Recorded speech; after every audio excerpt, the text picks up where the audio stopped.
She's only a few feet away. The closer he gets, the more nervous he becomes, the budding zit on his nose growing bigger and bigger until it practically eclipses his face.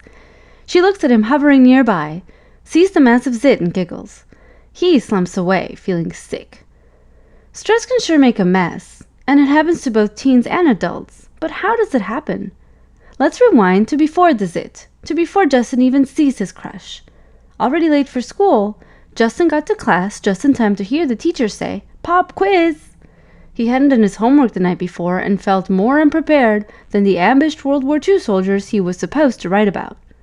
A sudden rush of panic swept over his body, leaving him with sweaty palms, a foggy mind, and a racing heart. He stumbled out of class in a daze and ran straight into his all-time crush, spiking up his stress. Stress is the general biological response to a potential danger.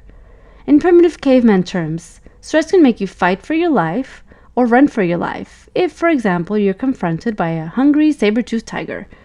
Special chemicals called stress hormones run through your body, giving you more oxygen and power to run away from danger or to face it and fight for your life. Hence the term fight or flight. But when you don't fight or take flight, you face the plight.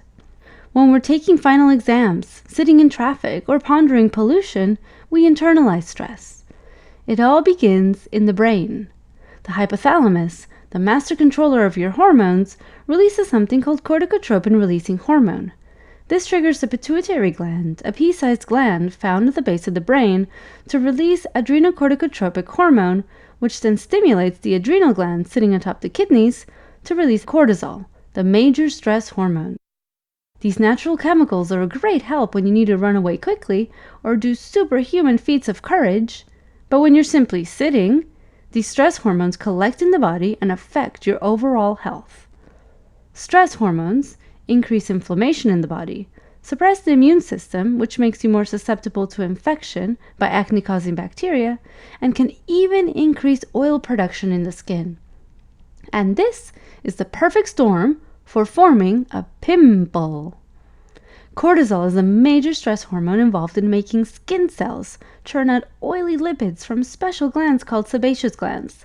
But when there's too much of these oily lipids, called sebum, they can plug up the swollen, inflamed pores and trap the pesky acne-causing bacteria inside, where they set up house and thrive.